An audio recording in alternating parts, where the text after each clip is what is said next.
কথা ধারাবাহিকের আজকের পর্বে দেখতে পারবো অগ্নি কথাকে বলে আমি তোকে কিছু বলতে চাই। তখনই কথা ভাবে আমি যেটা ভাবছি উনি কি আমাকে সেটাই বলবেন। তবে কথা বলে আজকেই তো সেই ঐতিহাসিক মুহূর্ত। প্রমিত কথা আর অগ্নিকে ফলো করছে। কথা বুঝতে পেরে অগ্নিকে জানায় যে কেউ হয়তো আমাদের পিছু নিয়েছে। তখনই অগ্নি বলে চিন্তা করিস না, আমি এভাবে তোকে আমার বুকে আগলে রাখবো। তোর কোনো ক্ষতি কেউ করতে পারবে না। কথা বলে ফুলসজ্জার আচার নিয়ম কোনো কিছুই তো মানা হলো না। আমার ডান চোখটাও লাফাচ্ছে। আমার মনটা কেমন যেন কু ডাকছে। তারপরে কথা যখন সামনে একটা মন্দির দেখতে পায় সেখানে প্রার্থনা করে। এদিকে কথা অগ্নির ফুলসজ্জার খাট সাজাতে গিয়ে সবারই মনে লাড্ডু ফুটছে। তারপরে অগ্নি কথাকে সেই জায়গায় নিয়ে আসে আর বলে এই সারপ্রাইজটা দেওয়ার জন্য গোটা কায়দা কানুন আমাকে হেল্প করেছে। কথা জিজ্ঞেস করে শুধু আমরা দুজনেই। অগ্নি বলে ওরা নিজেদের মতো খেয়ে নেবে।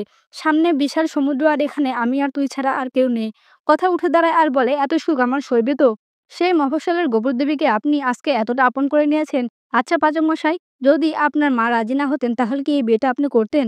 অগ্নি কথাকে প্রপোজ করে বলে, "আমার সঙ্গে সারা জীবন থাকবি?" তখন এই কথা খুশি হয়ে বলে, "হ্যাঁ পাচক মশাই থাকবো।" তোকে অঙ্কিত জুনিকে বলে, "সবাই তো সাহস করে নিজেদের ফুলসজ্জার কথা ভাবছে। আমরা কি ভাবতে পারি না?" তখন জুনি বলে, "আপনি বুঝি আমাকে অপ্রস্তুত করার জন্য এখানে ডেকে নিয়ে এসেছেন?" তারপরে অঙ্কিত জুনির হাতটা ধরার জন্য জুনির কাছে পারমিশন চায়। এদিকে অগ্নি কথাকে জিজ্ঞেস করে, "তুই খুশি তো?" কথা বলে, "এই দিনটার জন্য আমি যে কবে থেকে অপেক্ষা করছিলাম।" তারপরে জানতে চায়, "তবে কি আপনি সত্যি, সত্যি আমাকে ভালোবেসে ফেলেছেন?" এরপরে অগ্নি কথাকে জড়িয়ে ধরে কথাকে আর একটাও কথা বলতে দেয় না। এরপরে বিছানায় এসে কথার পায়ে হাত দিলে কথা বলে, "আপনি আমার পায়ে হাত দিচ্ছেন কেন?" পরবর্তী পর্বে অগ্নি কথাকে এক অন্যরকম স্টাইলে প্রপোজ করে। প্রমিত পেছনে দাঁড়িয়ে সবটাই দেখে। তারপরে টাওয়ারের ভেতরে নাড়িয়ে দিলে কথা অগ্নি আচমকা চোরাবাড়িতে করে যায়। হ্যাঁ বন্ধুরা, আমরা এমনটাই দেখতে পারবো কথা ধারাবাহিকের আগামী পর্বগুলোতে।